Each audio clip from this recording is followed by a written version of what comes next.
Good morning, everyone.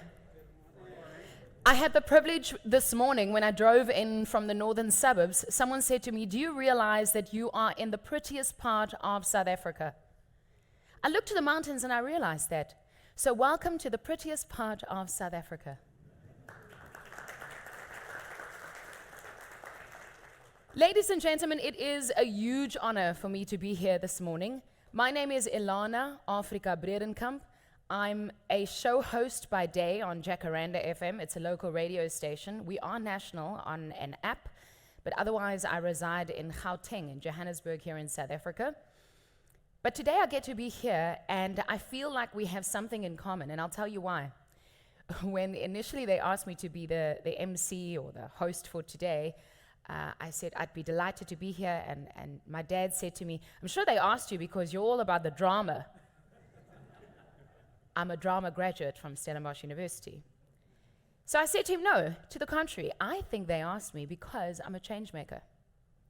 The work that I do when I produce podcasts, we rely on people like you to bring research, to bring your expertise in order to support parents and parents-to-be.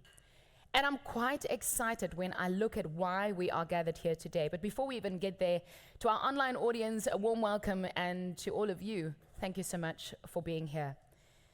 Ladies and gentlemen, as I mentioned, I am Ilana. Later on, I hope that I will also be able to shake your hands. But we are here in honor to welcome everyone to our fourth Nobel Symposium in the Nobel in Africa Symposium Series. This is organized by STIAS in partnership with Stellenbosch University under the auspices of the Nobel Foundation, the Royal Swedish Academy of Sciences, with funding from Knut Alice Wallenberg Foundation. Let's give all of our support and the people that have made today possible a warm round of applause.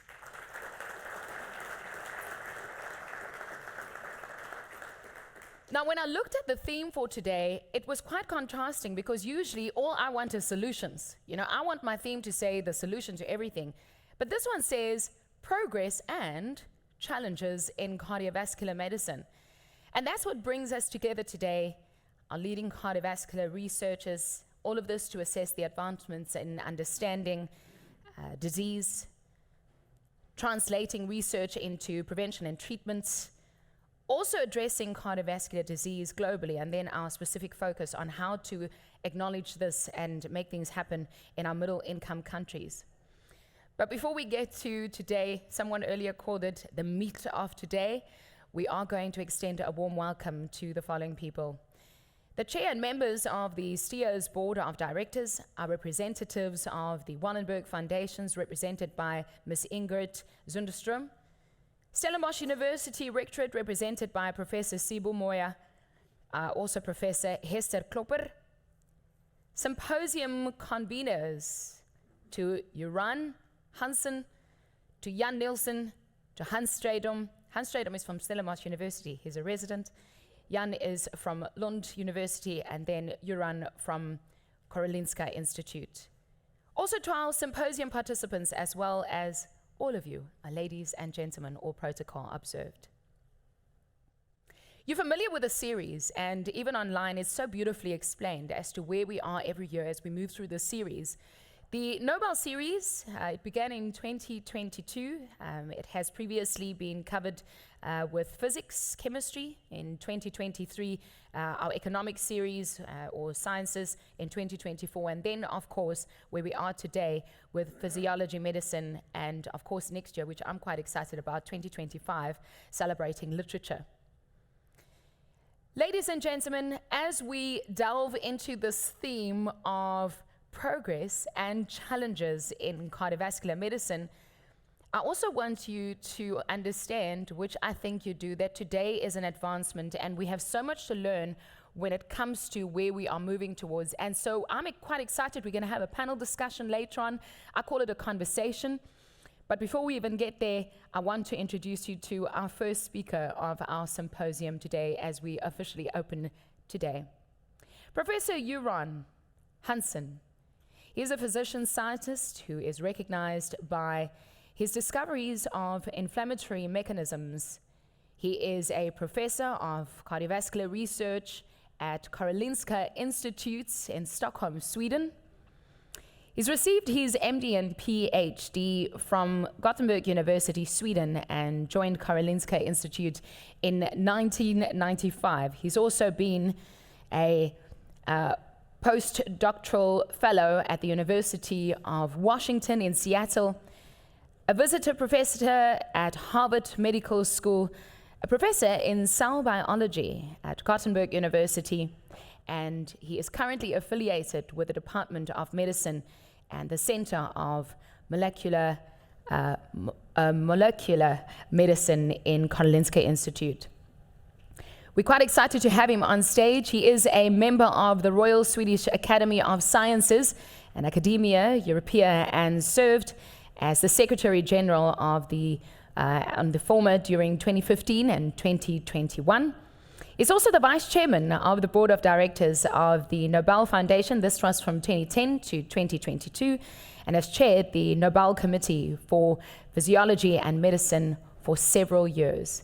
During 2009 and this to 2021, he had the task of announcing the Nobel Prizes in Physiology, Medicine, Physics, Chemistry, and Economic Sciences, and this to 27 press conferences and 67 laureates that they were awarded that prize to. So it is a huge honor for me now to hand over to our very first speaker for today.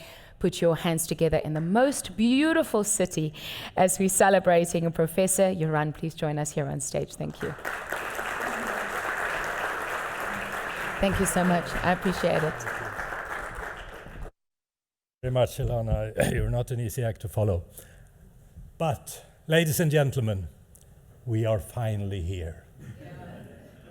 And on behalf of the Royal Swedish Academy of Sciences, it's my privilege to welcome you to a symposium that I had almost given up hope about. As you know, and as Ilana said, the symposium was scheduled for 2020. We started talking about it 2 years earlier, 6 years ago.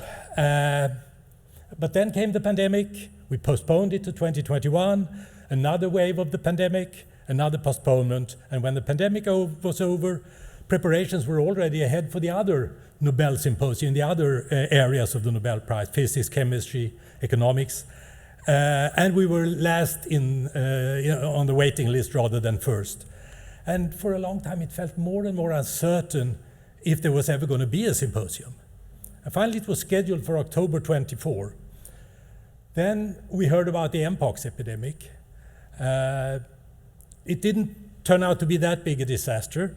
Then there were some cancellations, and one of the speakers almost broke her leg yesterday evening. So it's still worrying. It was still worrying. And I started to believe that this symposium could be the scientific equivalent of Verdi's opera Il Forza del Destino, the opera with a curse. It has seen repeated cancellations, singers dropping down dead on stage, conductors refusing to conduct. When they did it in Zurich 6 years ago, the sets fell down during the overture. Opera singers don't even dare mention the name of the opera. They just call it the unmentionable opera. And I worried that this symposium would be the unmentionable symposium. But, my friends, the good news is the curse has been lifted. A lot can still happen, but we are here and ready to start. This is the 171st Nobel Symposium in the series organized by the Royal Swedish Academy of Sciences and the Nobel Foundation. The idea behind them is to bring outstanding scientists together for discussions in the areas covered by the Nobel Prizes. I have to disappoint you on one point, though. Attending the symposium is not a guarantee for getting the Nobel Prize. Doesn't hurt either, of course. This is not only a Nobel Symposium, it's a Nobel in Africa Symposium, as you heard from Ilana. And that's a very special kind of Nobel Symposia. The idea here is to combine high-level scientific discussions with an outreach program to inspire students and young scientists on this continent. Nobel in Africa was an initiative originally from the Wallenberg Foundation. The former chairman, Peter Wallenberg, lived for many years in this region and he wanted to give something back to it. And therefore, the Wallenberg Foundation built the STIAS Center. And then some 8 years ago, they approached the Academy and the Nobel Foundation and offered STIAS as a venue for Nobel Symposia. And they also offered to finance them from the Wallenberg Foundation. At the time, I was Secretary General of the Academy, and I thought it was a wonderful idea. So I teamed up with my colleagues Jan Nilsson, Stephen Malin, and Andreas Edfeldt, and they were equally enthusiastic. And we thought cardiovascular medicine could be a great topic, as non-communicable diseases are increasingly a threat to population health, not only in Western Europe and North America, but increasingly so also in Africa, in South Asia, and so forth. So we set up 2 organizing committees working closely together over Zoom or similar, one in South Africa, one in Sweden, and I'm really grateful to my South African colleagues, Edward Kirumira, Hans Stridum, Christoph Pau, and their entire team, who really made this meeting possible. And now we are here. So thank you for your patience. Thank you for waiting. Thank you for not giving up. And thank you for being here today. It's wonderful to see you all gathered here in Stellenbosch. We look forward to great talks, lots of discussions. This is going to be a fantastic symposium. Thank you.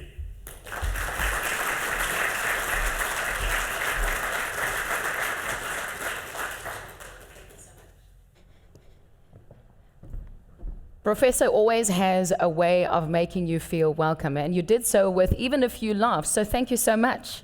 You're right, some things get postponed, but you know what they say? They say some things happen for a reason, and we finally here. So ladies and gentlemen, everyone present, once again, a warm welcome to you.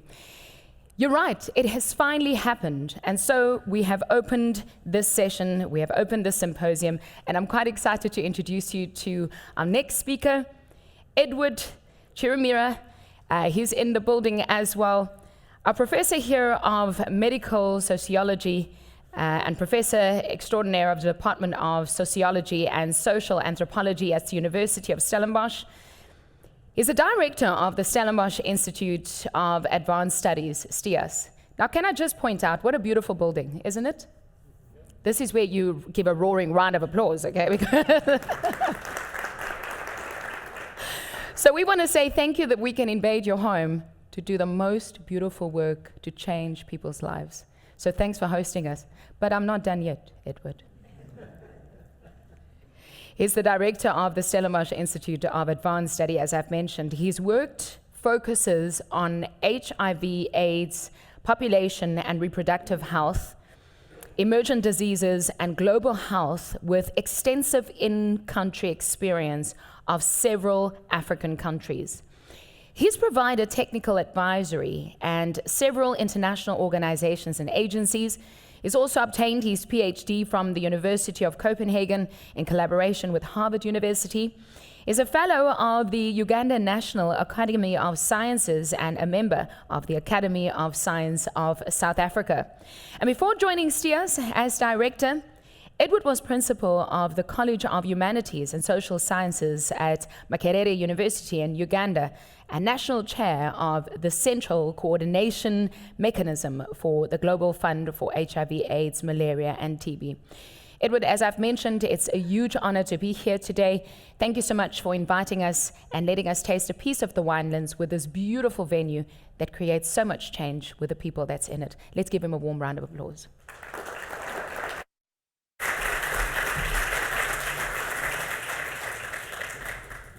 Clapping until he's on stage. So.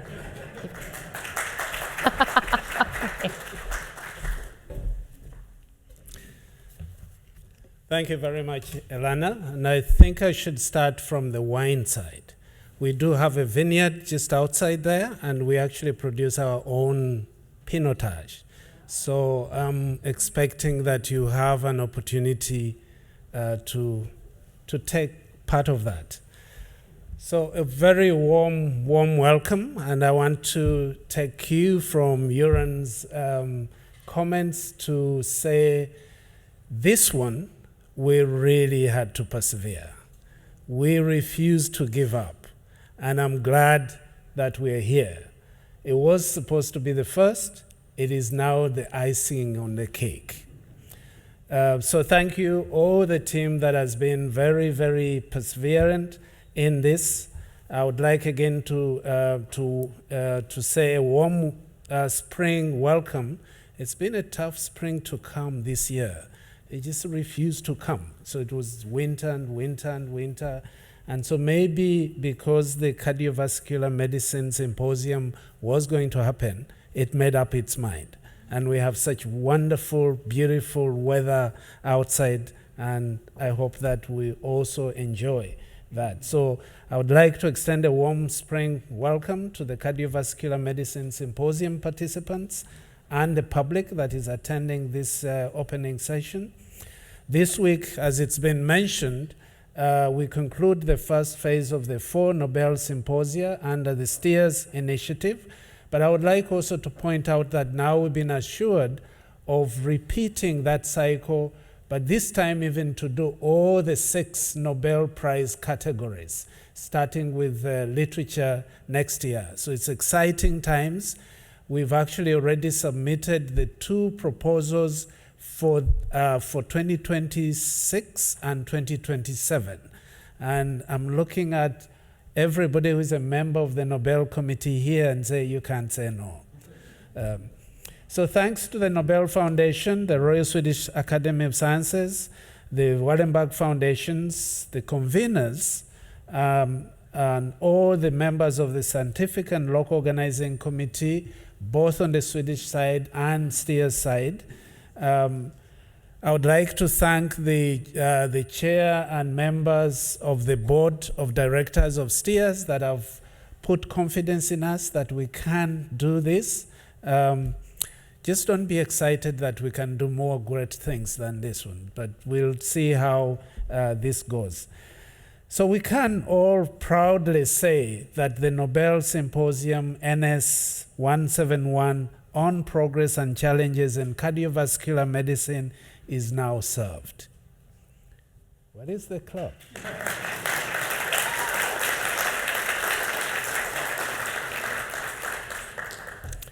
We should do good prize as well, but for now we're serving the symposium. For South Africa, today is also a special day. High school students, some of whom are the future cardiovascular scientists, sit for their matric exams. A forum like this symposium, happening in their midst on the African continent, gives them the hope and confidence that there is a bright future to which they are called to be significant players. So thank you very much for presenting this hope on the day that the matric exams are starting.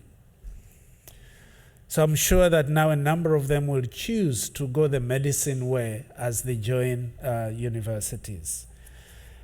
For the mid-level scientists participating in this symposium, I said to you, the Nobel in Africa Nobel Symposium Series brings some of the best minds from around the world to your doorstep. You would have had to make as many international and local trips to see all these participants gathered here. Take every single opportunity throughout this week to have those career-shaping conversations.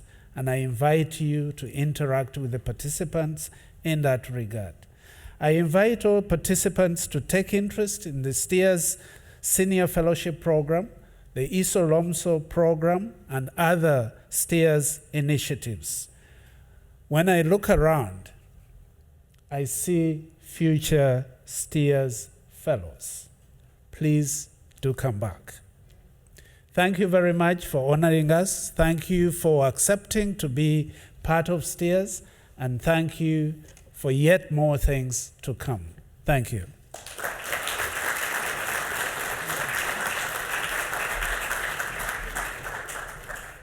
I have Professor.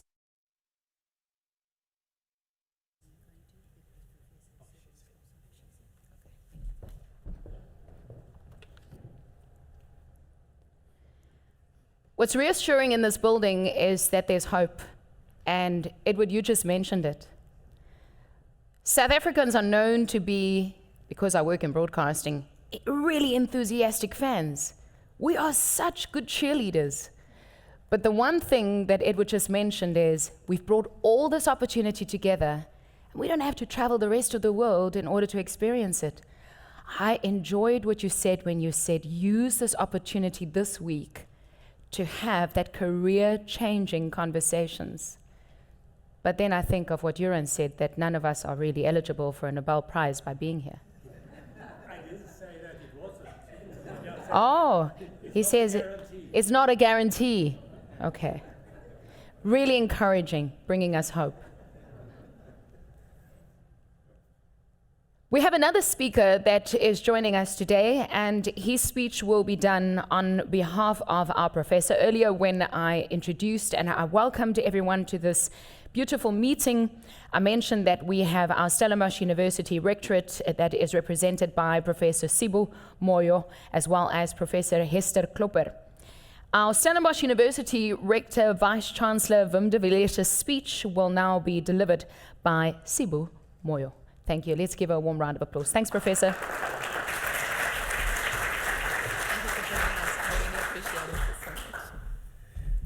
Okay, thank you so much. I think there should be a prize in broadcasting, the next Nobel Prize for Elana as well. Thank you very much for the introduction, and good morning, everyone, and welcome. So it gives me great pleasure. I've been introduced. I'm the Deputy Vice Chancellor for Research, Innovation, and Postgraduate Studies at the university, and we work very closely with Professor Edward Chirumira from STIAS as well. So I'm going to read the speech, so I'll try to stick to the script. So Professor Wim de Villiers could not make it today because there was an emergency meeting which he's had to attend, but he does send his greetings.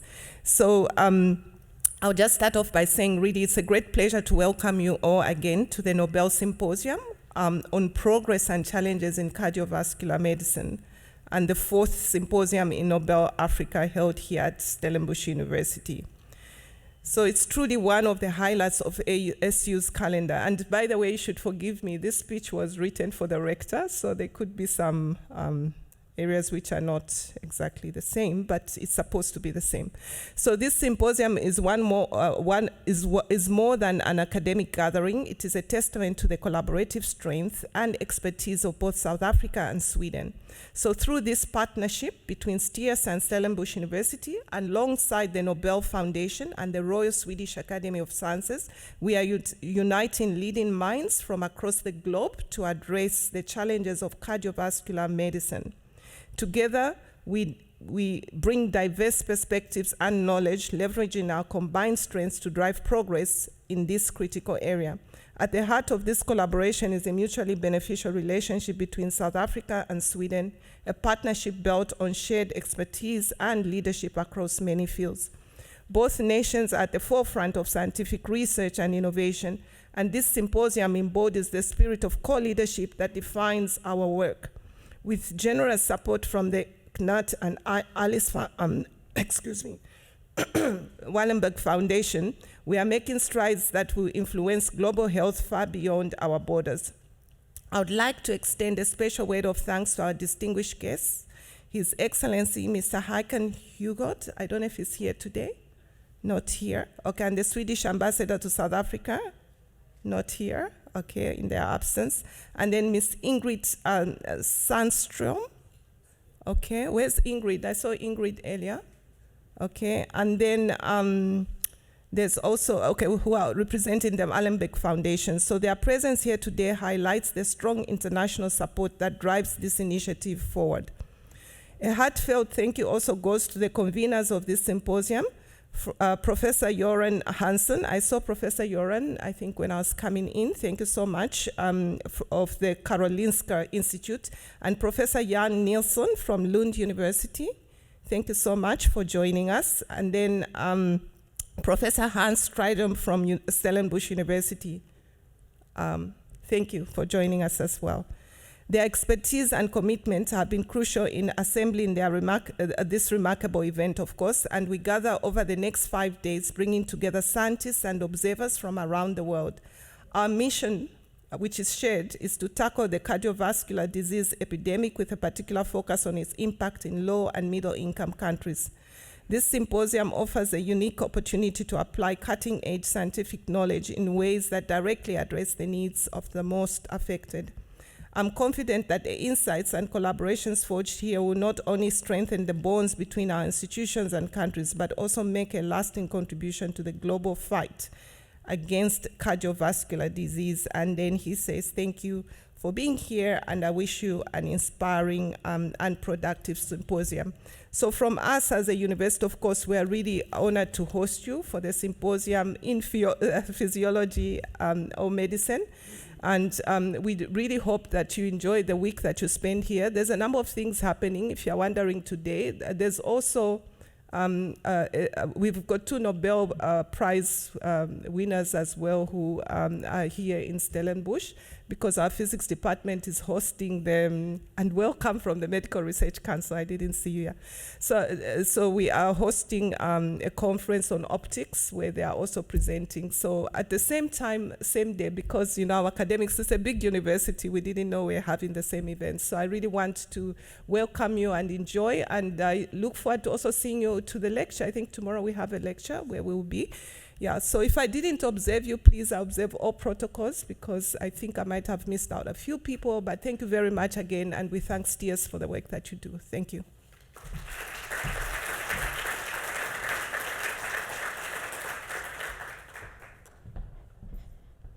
A really lovely welcome there and a speech on behalf of Stellenbosch University. Professor, thank you so much for your time. We really appreciate it. I love what you said, that there are several functions happening at the university and we sometimes don't know what's happening. That is a good thing. It means that we are doing change in all areas.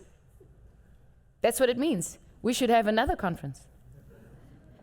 Ladies and gentlemen, I am quite excited about what is happening next. Now, if this was a social event, I would have said, take to TikTok, take out your cameras, snap away. But instead, we're going to have an insightful conversation, and facilitating is Jan Nielsen. Earlier, I had the opportunity to shake Jan's hand, and I'm going to ask, as I read out your biographies, you're welcome to take to the stage, and then you're welcome to have a seat. Jan, I think you want to have the podium anyway. I'm first going to say something about you, so you can stay seated until I'm done. You all love standing up when I'm talking. Edward did the same. I was edifying him, and he jumped up and... All right. So, Jan, this is about you.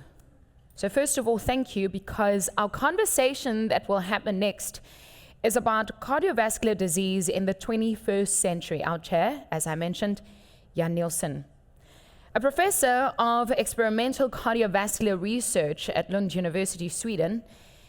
He received the MD, PhD and specialist training in internal medicine at the Karolinska Institute in Stockholm, and he has been an associate professor of cell biology and professor of medicine at the Karolinska Institute. Jan has been visiting professor of medicine at UCLA, chairman of the atherosclerosis working group of the European Society of Cardiology, dean of the medical school at Lund University, and deputy chairman of the Swedish Research Council and chairman of the scientific board of Swedish Heart and Lung Foundation. He's also a member of the Swedish Royal Academy and Sciences and chairman of the board of the Karolinska Institute. His research is focused on the role of inflammation and immunity in atherosclerosis, and particularly the emphasis on the development of the novel therapies. And he was a resident at STIAS and a fellow in the first semester of 2013. So Jan, I'm going to ask that you stay seated as I stay seated, Jan. Would you like to stay seated here? I will now present you Jan, who will sit here. Thank you. So as I mentioned, Jan will be facilitating our first conversation. To our members of the media, if you want to note it, cardiovascular disease in the 21st century, and our chair, Jan Nielsen. Now, the speaker who is delivering our keynote address, titled Cardiovascular Diseases in the 21st Century, Abdallah Dar, thank you so much for joining us, is Emeritus Professor of Clinical Public Health, Global Health and Surgery at the University of Toronto. He was the founding executive chair of the Board of Global Alliance for Chronic Diseases 2009 to 2011 and was the chair of the advisory board of the United Nations University International Institute of Global Health. He was also a member of the United Nations Secretary General's Scientific Advisory Board. He completed his medical school in London and then went to the University of Oxford postgraduate clinical training in surgery, and then also in internal medicine and PhD in transplant immunology. He was also on the faculty of the Newfield Department of Surgery at Oxford University, and several years before going to the Middle East to help start 2 medical schools. His academic career spanned biomedical sciences, organ transplantation, surgery, global health, and bioethics. He's worked in various advisory and consulting capacities with the UN as well as the World Health Organization and UNESCO, where he was a member of the International Bioethics Committee and won the Avicenna Prize of Ethics in Science. In 2018, he released his 7th book, Garment of Destiny. In 2017, he made an Officer of the Order in Canada. It is wonderful to have you here, and thank you so much for joining us. Please give a warm round of applause to Abdallah Dar.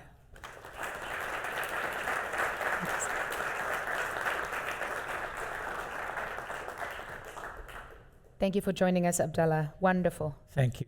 As Edward Speak now or sit down? I think you're welcome to take a seat. Okay. I'm going to do another introduction, and then I will hand over to Jan as well.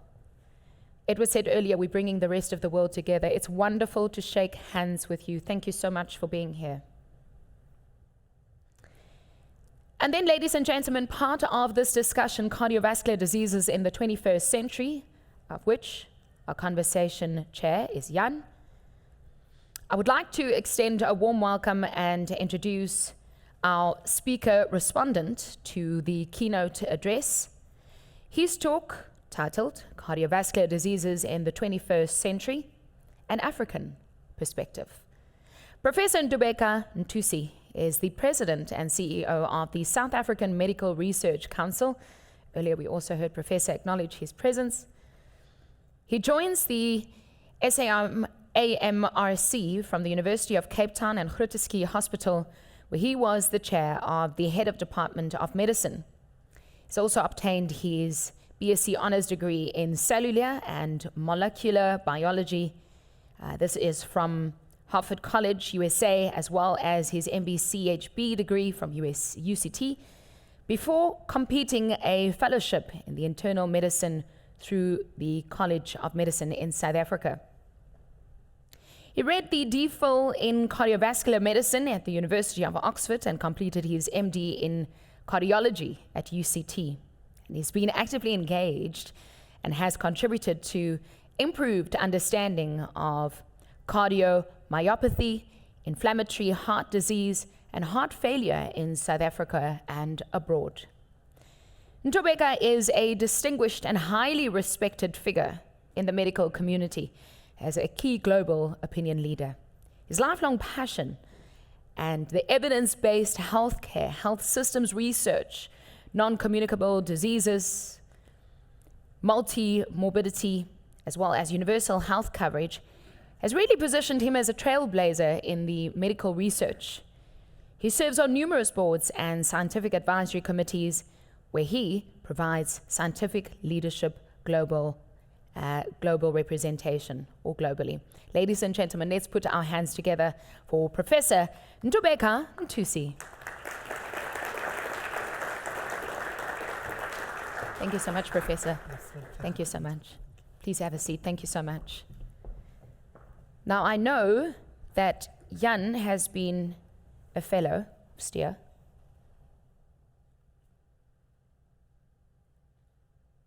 Ntobeka, are you a fellow of STIA? Not yet. I'm just saying that because I know that Abdallah has also been a fellow of STIA. We wish you only the best. On a lighter note, I'm handing over to significance. Ladies and gentlemen, cardiovascular disease in the 21st century. I'm really excited about this. I'm handing over to you, Jan. Thank you so much. Thank you. Thank you so much, Elena. I never spent 5 years planning a symposium before, but this will be the best one we've ever planned. CVD in the 21st century, that is a challenge. So much have happened over the last 40 years. So much in implementing lifestyle changes, so many new treatments, so much discoveries. And we have really changed health in the cardiovascular disease. We've been much more successful than cancer. We can be proud of that.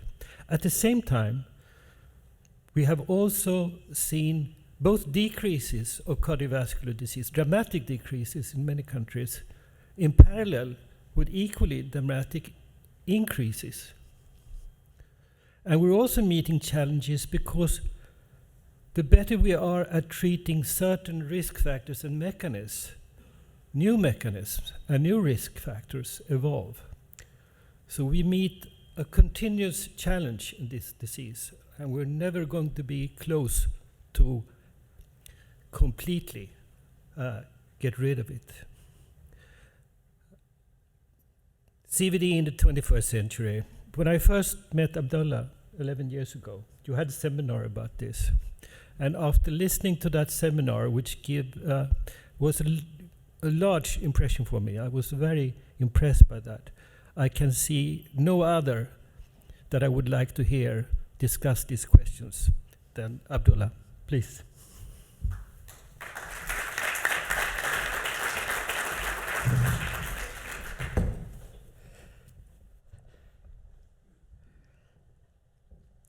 Thank you for being here. I was asked to give this keynote about 6 years ago, so I've had a lot of time to think about it. But also in that time, a lot of things have changed. So now I have to rethink what I was going to say 6 years ago. Anyway, here we are. I'm going to give you a presentation which in a way is kind of personal view of the subject. As you will see, it refers back to some of my colleagues' work, my work, and also touches upon the University of Toronto, which has been such an important part of what we're talking about today, as you will see. So I pay tribute to my university. So cardiovascular diseases in the 21st century, what will I be talking about? Roughly, not necessarily in this order, but some of it is, the prevalence of cardiovascular diseases, cardiovascular disease risk factors, old and new that we have discovered more recently, diabetes, obesity, and the subject of the moment, the GLP-1 analogs, new technologies, which if we had been talking 5 years ago, we wouldn't have had to address CVDs, but those are now with us, so we have to address them. Artificial intelligence is unavoidable, and you'll be surprised, or maybe not surprised, to see that it has a big role to play in addressing cardiovascular diseases in different ways. I will also be touching upon ethical and social issues, including those related to AI, which are very important. As you know, the Nobel Prize for AI was given to University of Toronto professor recently, just 3 weeks ago. I will end by talking about the global food crisis and the impact that it has on CVDs. I was going to do quite a lot about contributions of South Africans since we are here, but then Professor Ndito is going to address that, so I've cut down to just 2 slides of 2 people who have an important connection to me over the years. So the prevalence They're the leading cause of deaths globally, and they have risen dramatically, as you can see from the figures here. And of these deaths, 80% were from heart attacks and stroke, and 33% are immature. By definition in epidemiology, immature in this context is under the age of 70. And the most important thing is that over 3/4 of deaths from cardiovascular disease occur in low and middle income countries. So let's start with the well-known cardiovascular risk factors. We've known these for ages: unhealthy diet, physical inactivity, tobacco, and harmful use of alcohol, which often present as overweight and obesity, raised blood sugar, hypertension, and hyperlipidemia. This is a slide of a paper that we wrote a few years ago on grand challenges in chronic non-communicable diseases, and you will see that Nature decided to put the figure of a woman who is overeating a bit and is a little overweight, and a gentleman who is smoking. Two of the big risk factors that we face with CVD. Now, let's go to the newly identified risk factors. Air pollution. Although air pollution has been known for a while, but its exact role and the study of air pollution in causing disease is a newer area of research. And is a cause not just of heart disease, but all non-communicable diseases globally. Secondly, and surprisingly, and more recently, climate change. People are dying of heat. This year was the hottest year in history in the United States, and people were dying in the streets from heat, a lot of it due to cardiovascular disease. And so that has now become a big risk factor.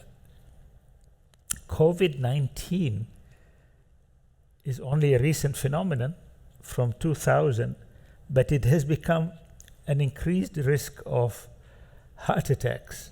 And people who've had COVID are likely to have a higher rate of death from cardiovascular disease for at least 3 years after they have had death. And also long COVID is now considered, it's a difficult thing to define long COVID, but is considered now to be a risk factor for cardiovascular disease. Now, other risk factors, and I find this surprising, and in a way, if we had thought about it, would have been obvious. So, who would have thought the social isolation and loneliness is a risk factor for heart disease? That gentleman is Vivek Murthy, the Surgeon General of the United States, and he has published that report, Our Epidemic of Loneliness and Isolation. And he argues that loneliness is associated with coronary heart disease, with stroke and hypertension, and other things, which we don't have time to go through. Lack of sleep, epidemiologically, has a relation to increased cardiovascular disease.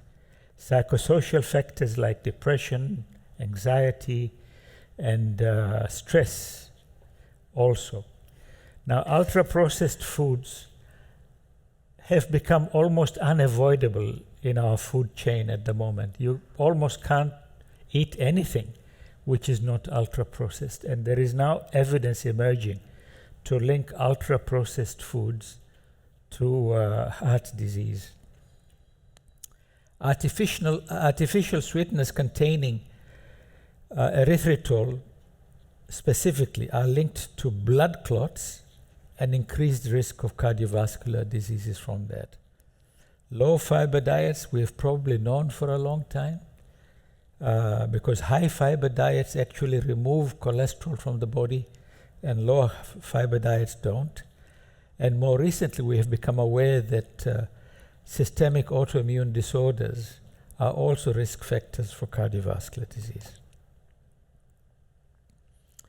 So some genetic risk factors. There are many more than this, but I thought I would use these to illustrate the risk factors.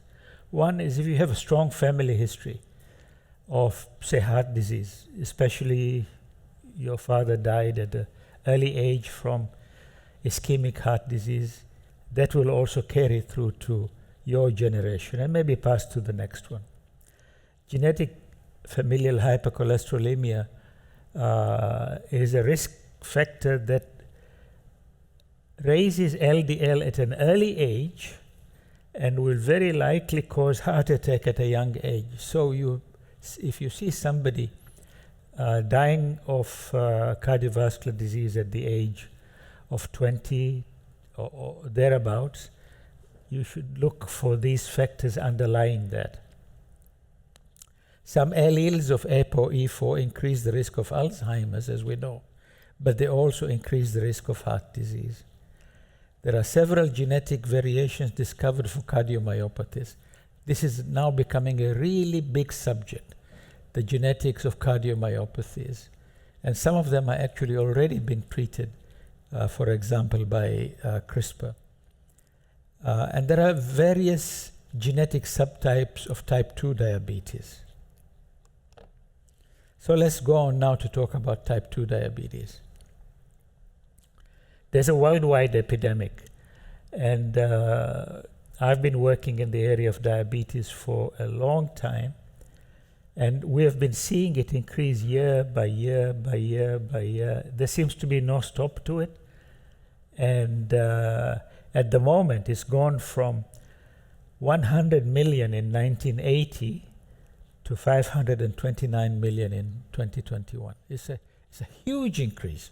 It's a really sharp upward slope, and it doesn't look like it'll stop soon. It just keeps going and going and going.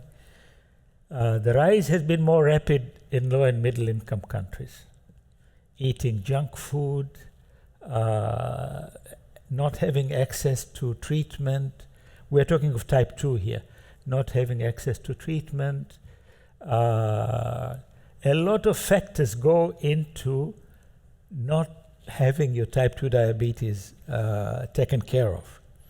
Now, the major complications are well known: heart attack, stroke, kidney failure, blindness, lower limb amputations. In 2019, diabetes and associated kidney disease caused an estimated 2 million deaths. Of the patients that I have been transplanting over several years, the vast majority got end-stage renal failure requiring transplantation from diabetes. So it's a really bad thing to have, a really thing to watch for, screen for, early intervention, proper treatment, etc. Now let's go to obesity. 1 in 8 people in the world are now living with obesity. In 2022, this amounted to 1 billion people. 1 billion people in the world have obesity as such.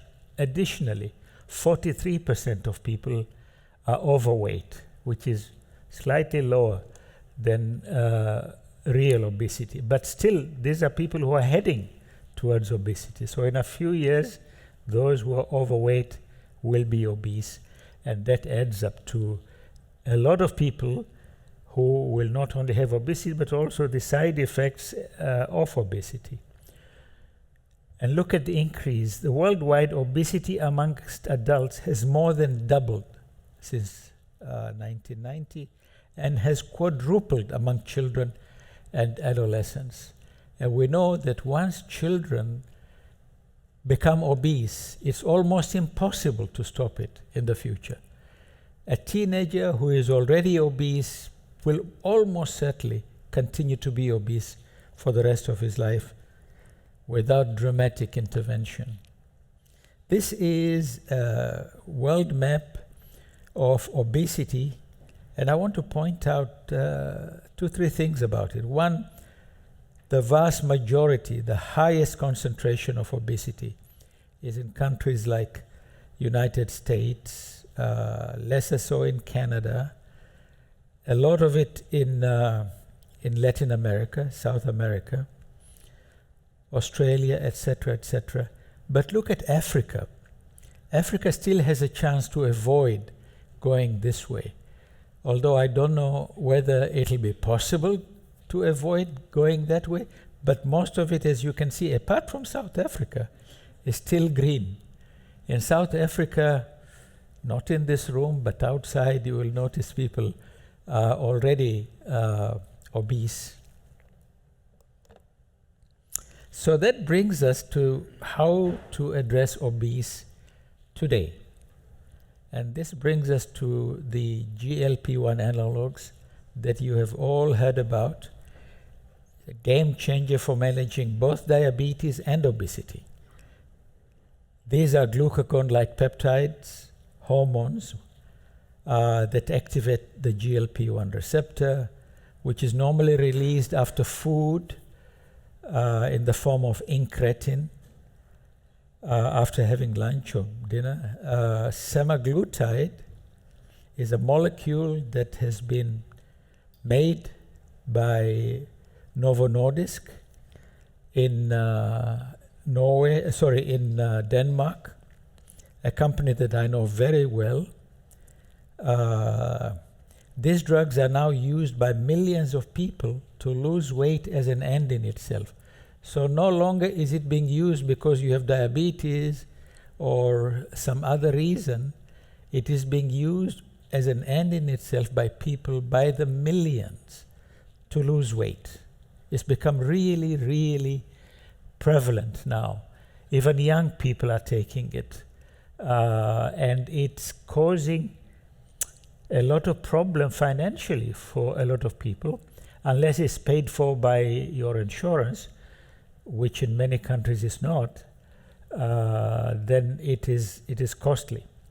There's a huge demand, as I have said, and this has created shortages. And these shortages are not catered for. There are still shortages today as we speak, despite the fact that the companies that make this have built other factories. Like Novo Nordisk has built another factory in Denmark to make semaglutide, and they still can't make enough of it. And so the price keeps going up.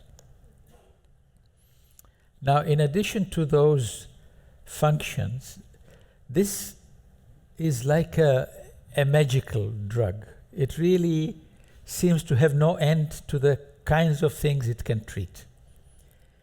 Besides reducing the CVD risk, it slows down the development of Parkinson's disease.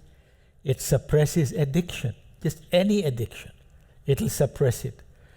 The way it suppresses appetite and also helps, for example, to stop smoking. It also helps you to stop drinking, if you like drinking. So it does take joy out of life, but nevertheless, it's there. And very recent figures from the SELECT trial in 2024, announced just last week, showing that these drugs lower death rates from all causes, including CVDs and COVID, and reduces inflammation in the body. And as we know, we said inflammation is a risk factor for heart disease. Now, the interesting thing is, until today, we don't know a lot about how it works. There are some suggestions, there are some networks. I'll show you a picture from a colleague who published in Nature. It's difficult to go through all of it, but as you can see on the right, it controls blood sugar, and so it addresses obesity. On the left, you have anti-inflammatory action, which then affects a lot of things, including cardiovascular disease. And then it works through various areas in the brain. So there is a relationship to GLP-1, and there are receptors in various parts in the brain. which are crucial. But this is not the whole story. We're still working on it.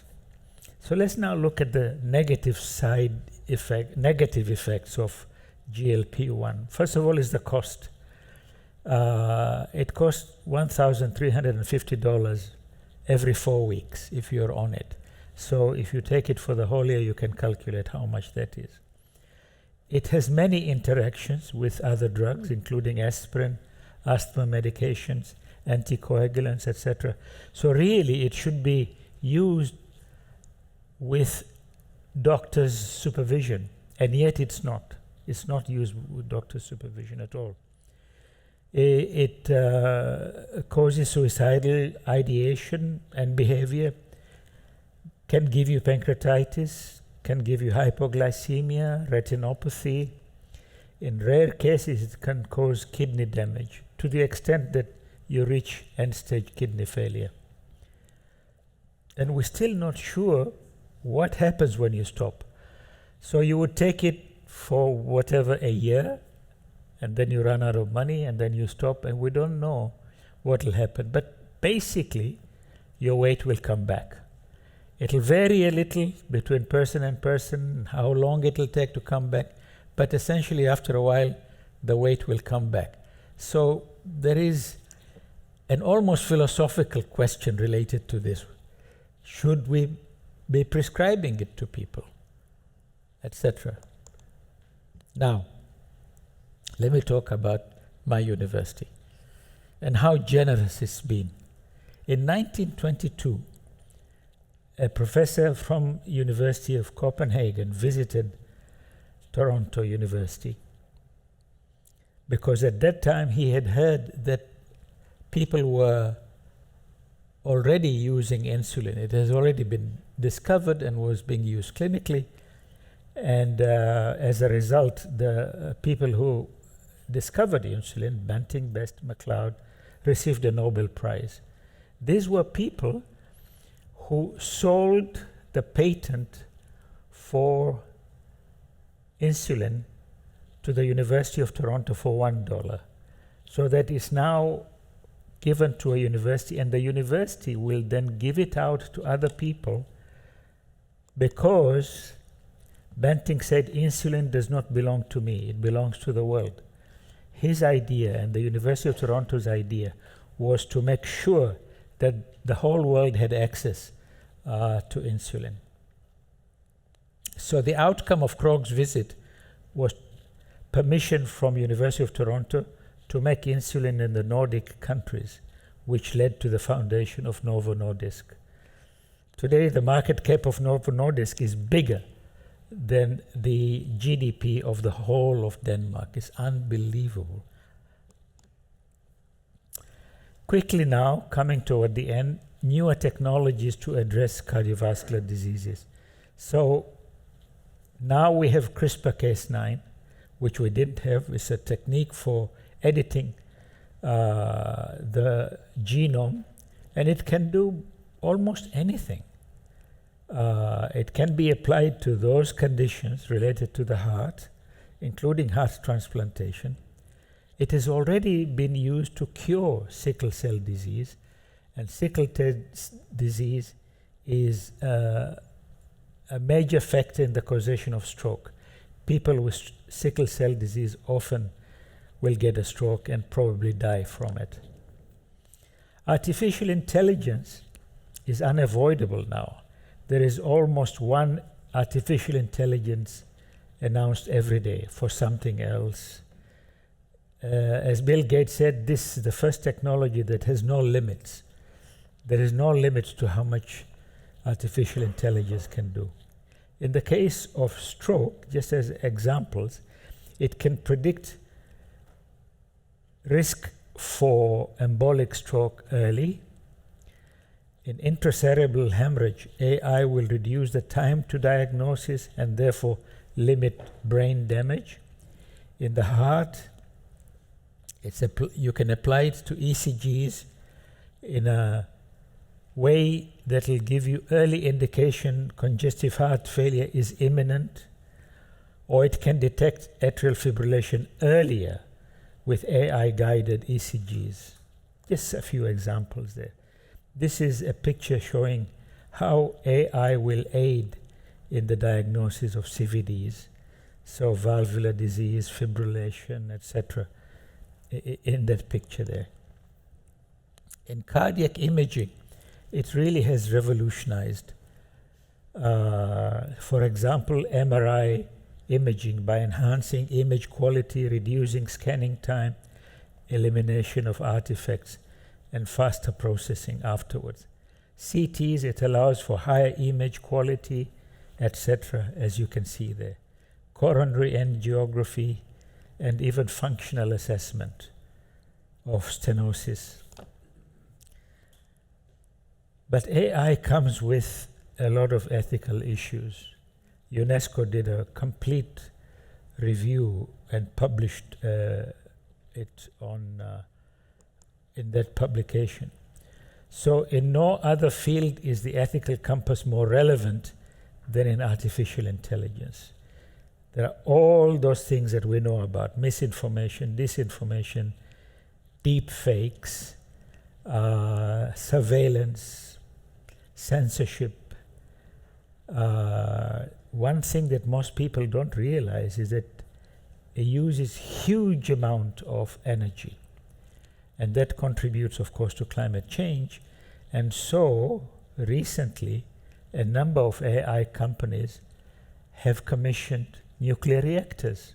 Just last week they commissioned six nuclear reactors to provide energy for them. Now, in the worst case scenario, AI could destroy humanity. A dramatic statement. Who said that? This was Geoffrey Hinton, who got the Nobel Prize last week. Interestingly, Hinton, when he left University of Toronto early, he went to Google, to work for Google on AI. He saw the risk of commercializing AI and resigned from Google and began to advocate for taking real care. And he says, mitigating the risk from extinction from AI should be a global priority alongside other societal scale risks such as pandemics and nuclear war. There are obviously now people thinking about this, including the United Nations, how to put guardrails around it. There are inequities that beset low and middle-income countries. There's a huge burden of CVD, which goes untreated because people can't afford, they don't have access to drugs, they don't have access to health facilities. The cost of medication is beyond the reach of many people. And in addition to all that, low and middle income countries who produce very little greenhouse gases end up being penalized and made to pay the cost of global warming. The effect of hunger and malnutrition on CVDs, malnutrition, hunger, poverty, etc., there's a high burden in low and middle income countries, and food insecurity specifically is associated with CVDs. And you might wonder, what is the mechanism?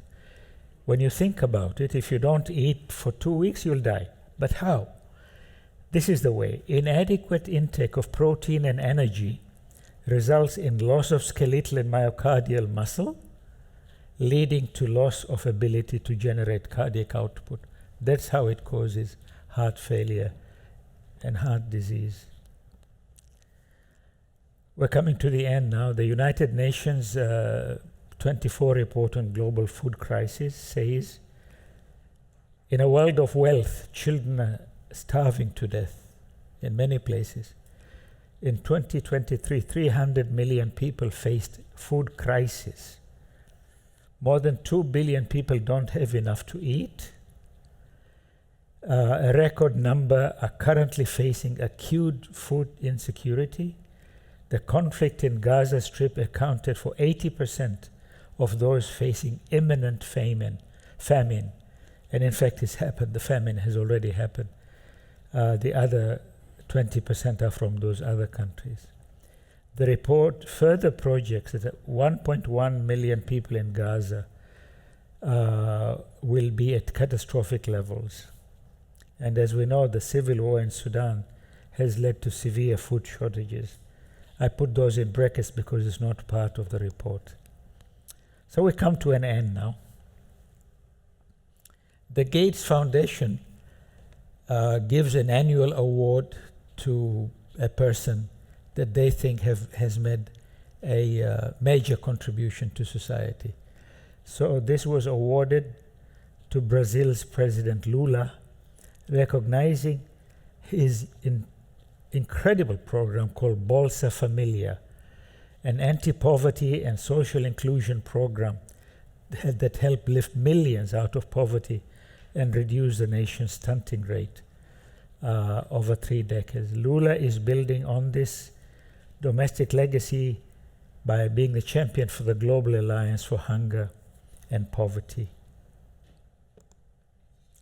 Now, my last 2 slides. 2 Africans that in a way have influenced my life, that I have known well. One was Bongani Mayosi, studied in Oxford also, and had several important interests in his work. He was part of the team which discovered one of the gene mutations responsible for a heart disease known as arrhythmogenic right ventricular dysplasia, a discovery that was considered one of the most important medical advances in South Africa since the 1960s.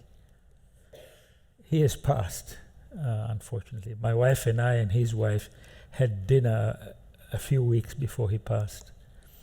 And then lastly is Christian Barnard, famous for having performed the first heart transplant in the world in 1967, at a time actually when the field was not really ready. So in a way he did a lot of harm, but he has the world record, he did it. And so those are the 2 people. I was going to say more, but my colleague who is going to respond will say more about cardiovascular disease and the contributions of Africa. So I want to thank the Nobel Foundation, the Swedish Royal Academy of Sciences, the organizing committees, Stellenbosch, STIAS, and the STIAS Local Organizing Committee. Thank you very much.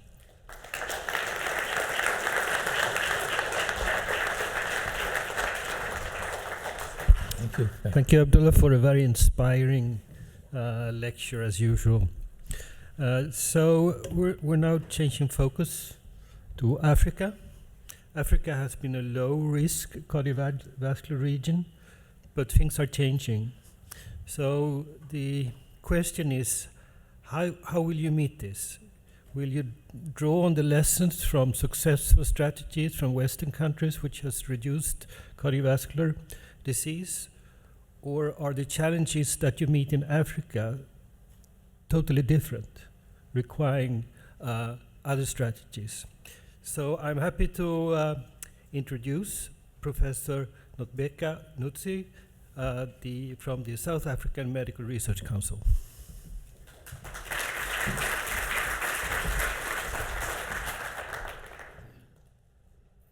Good morning, dear friends and colleagues. It's an absolute pleasure to be here today, and I wish to congratulate Professor Dar for that fantastic review of the state of cardiovascular disease globally. It's a singular honor for me to provide this response, and in doing so, to provide an African perspective on the epidemiology of cardiovascular disease. I would like to start by acknowledging 2 groups of people from the Center of Research Excellence that I lead, that focuses on the intersection of NCDs and infections, whose work I will present today, but also an important global collaboration that focuses on NCD multimorbidity. And I'm delighted that my two co-leads, Professor Pasquale Mafia from the University of Glasgow and Professor Fred Bukachi from the University of Nairobi, are here present today. So I'd like to start, as I do all my talks, with this history statement that acknowledges the complicity of the South African Medical Research Council in existing health disparities in this country, but also a statement which allows us to be able to commit our capacities and resources to the promotion of health dignity and human and health justice.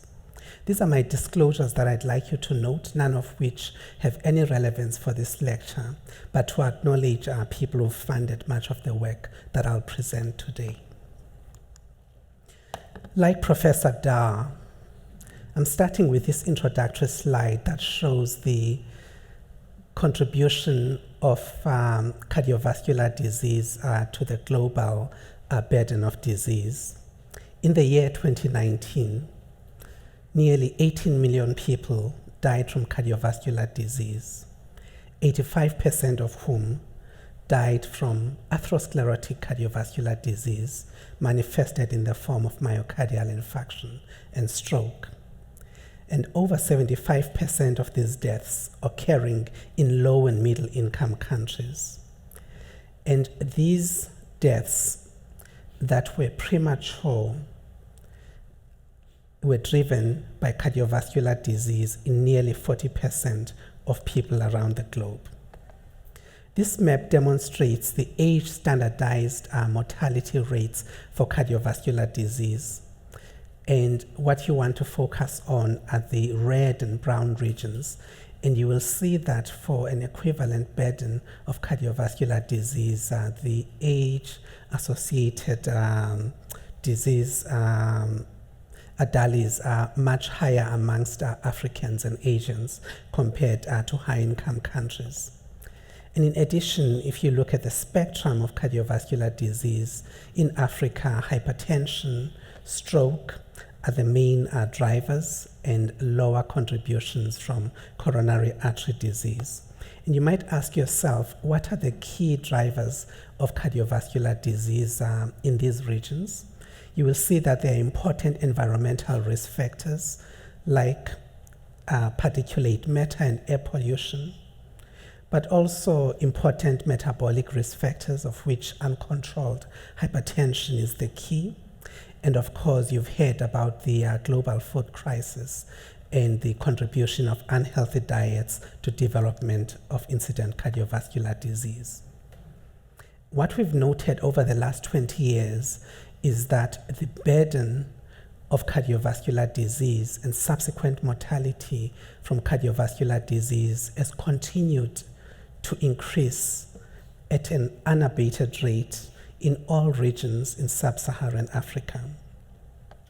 And in this review of hospitalized patients with cardiovascular disease over a 60-year period from 1957 to 2008, including over 20,000 participants, we describe that cardiovascular disease amongst Africans is quite different from what has been described in high-income countries where atherosclerotic cardiovascular disease predominates. And in Africans, heart failure is the dominant form of cardiovascular disease, driven by three main causes that account for more than 80% of the burden, these being hypertension, cardiomyopathy, and rheumatic heart disease.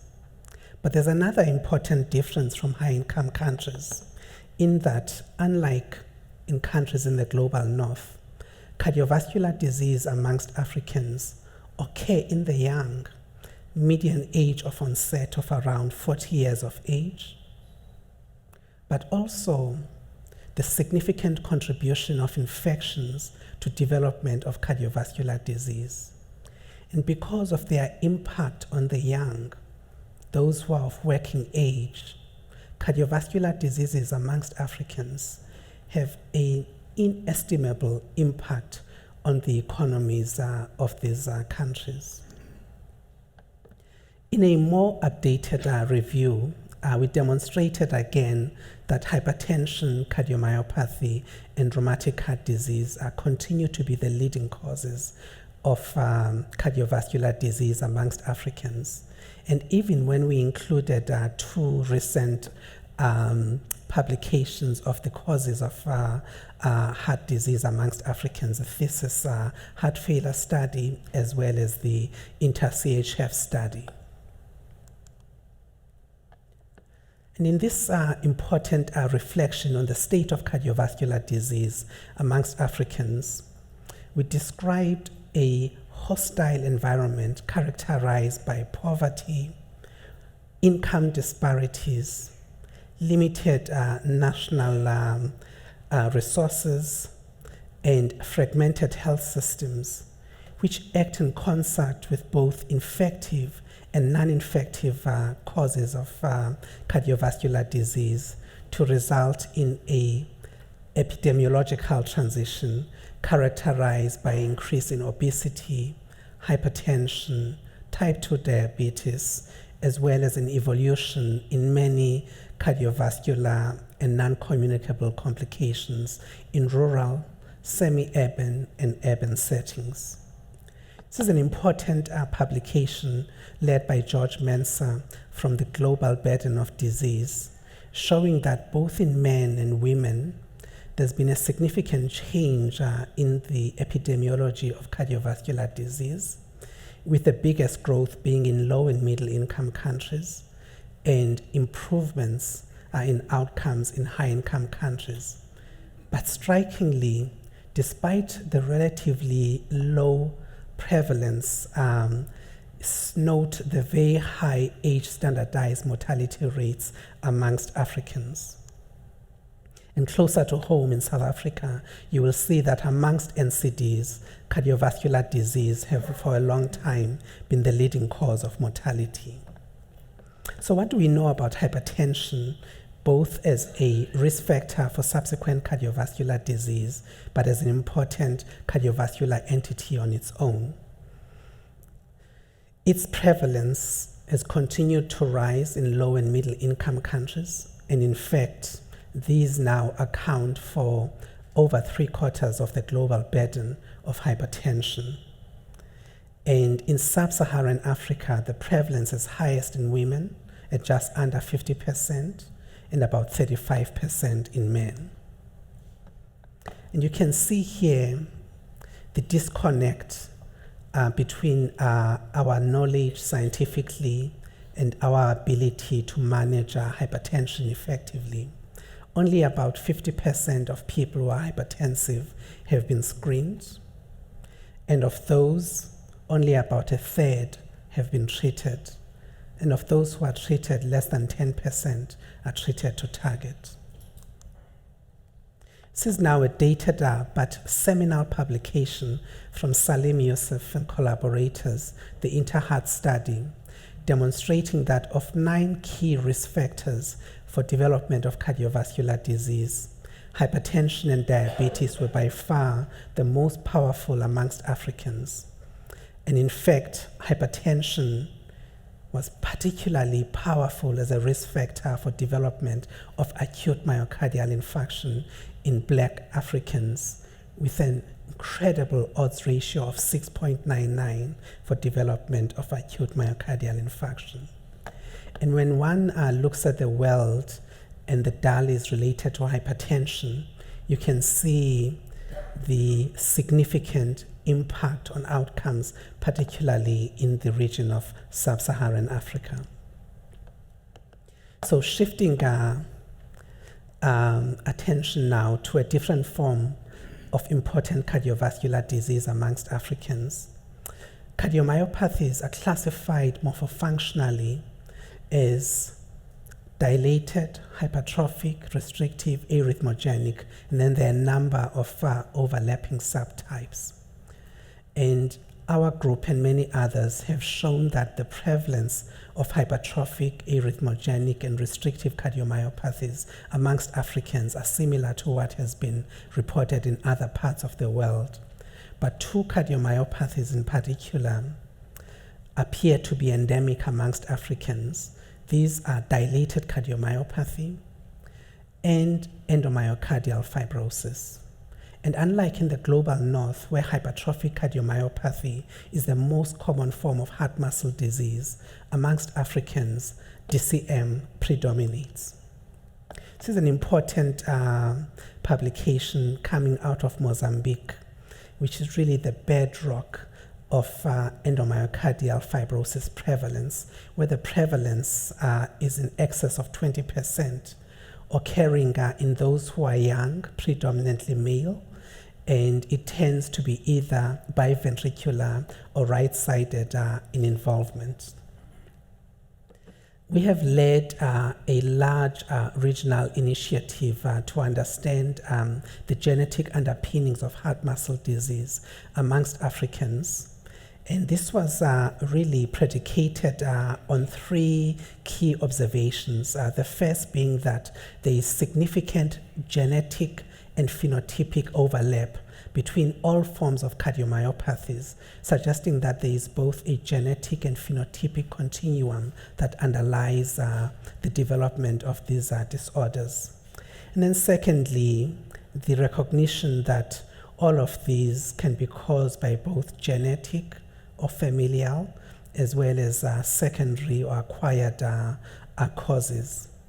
And then thirdly, amongst Africans, the appreciation that infections abound, and we think that these are etiologically important, both in triggering genetic forms of cardiomyopathy, but also in driving secondary forms of cardiomyopathy and infections like HIV, tuberculosis, and malaria that have a particular predilection for cardiovascular disease.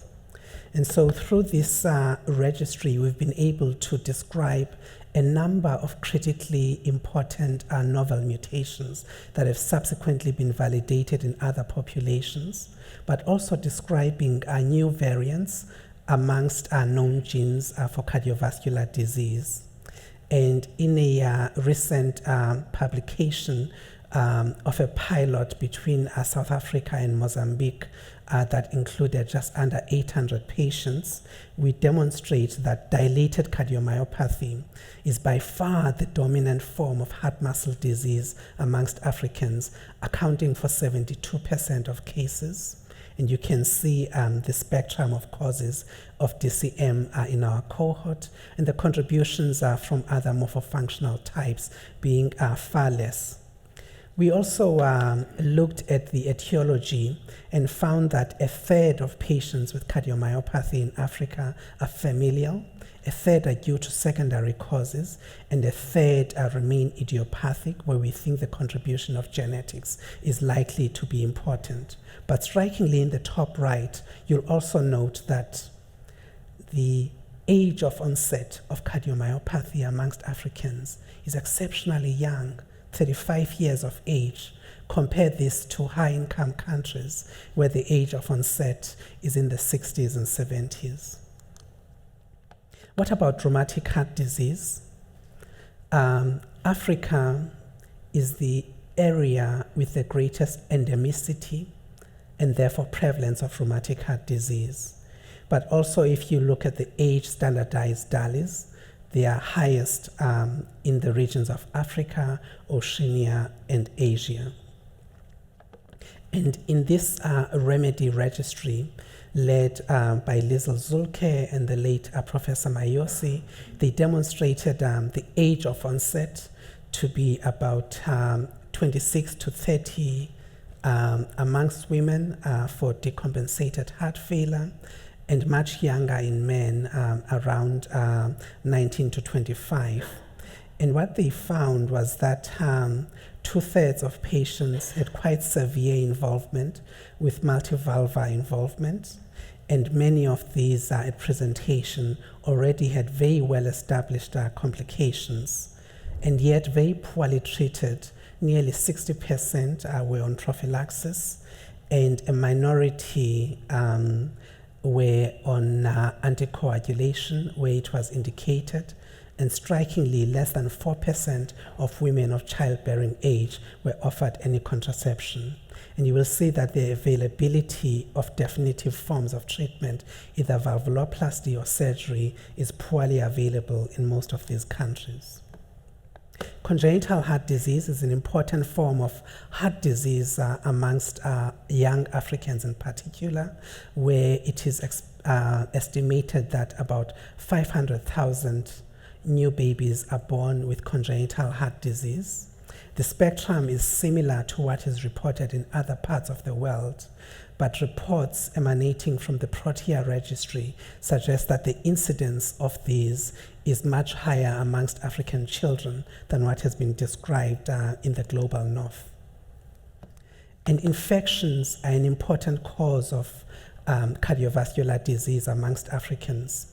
In the Heart of Soweto study, looking at the HIV-infected cohort, Karen Sliwa and colleagues demonstrated that nearly 40% of those living with HIV with de novo presentations of acute heart failure had an HIV-associated cardiomyopathy. You can see that HIV has the predilection to affect every segment of the cardiovascular axis, from the endocardium to the myocardium and pericardium, as well as the conduction system and vasculature, from the coronary, pulmonary, cerebral, and peripheral vasculature, as summarized on the slide. Our group was amongst the first to describe this entity of HIV vasculopathy that is one of the key drivers of coronary, cerebral, and peripheral arterial disease in people living with HIV, where there is lymphocyte infiltration of the vascular layers associated with reduplication of the lamina, as well as fragmentation of the stromal collagen, thrombosis, and aneurysm formation. We've also demonstrated the important role of treatment in modulating the inflammatory phenotype in the myocardium, where the use of antiretroviral therapy ameliorates the amount of myocardial inflammation and cardiac dysfunction compared to HIV-infected individuals who are not yet on treatment. This has led us to conclude that people living with HIV have got early alterations in their myocardial structure and function, and that greater disease activity can be ameliorated through the use of ART, even if it doesn't quite remain to what you would expect in healthy people. In a paper that is about to be submitted, we explored the relationship between pericardial and paracardiac fat deposits in people living with HIV, as well as cardiac function and structure, and demonstrate for the first time that there is a gradient of both pericardial and paracardiac adipose tissue, which is higher in those on antiretroviral therapy, intermediate on those who are not treated, and lowest in HIV uninfected controls.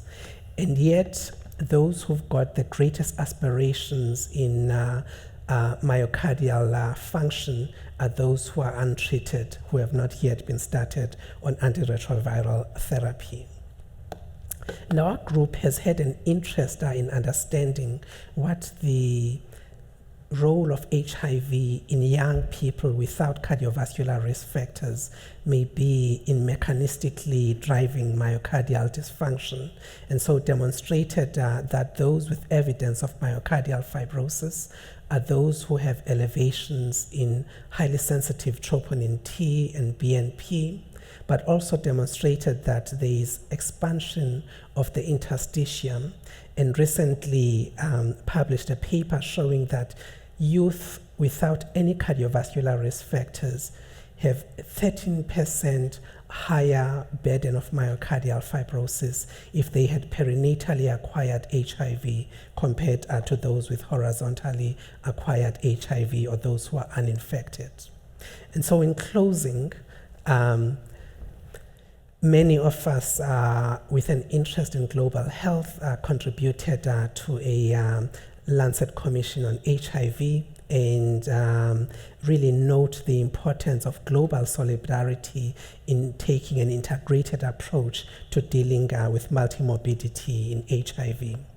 And this important publication from Lara Farrell's group demonstrates that many people with cardiovascular disease often have multimorbidity. In this study, over 80% of those with hypertension had evidence of many other conditions, demonstrating both the considerable multimorbidity and unmet need. So to conclude, I've shown you that cardiovascular diseases are the leading causes of mortality globally, and more than 75% of these is in low and middle income countries, including Africa. Unlike in the global north, where atherosclerotic cardiovascular disease abounds, amongst Africans, heart failure is the dominant cause of cardiovascular disease, and we've discussed some of the key causes and how they are unique in our setting. I've also touched on the considerable multimorbidity and unmet need, and wish to end by highlighting the importance of African scholars with a uniquely African lens in driving African scholarship that can improve our understanding and solve some of the challenges related to cardiovascular disease in the region. Thanks for your attention.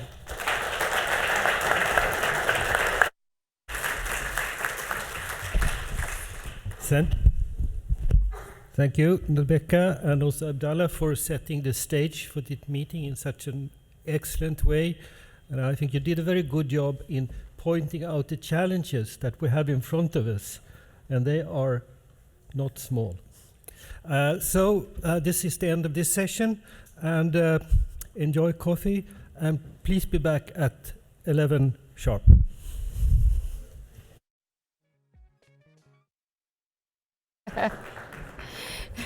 Thank you, everyone, and also to our online audience.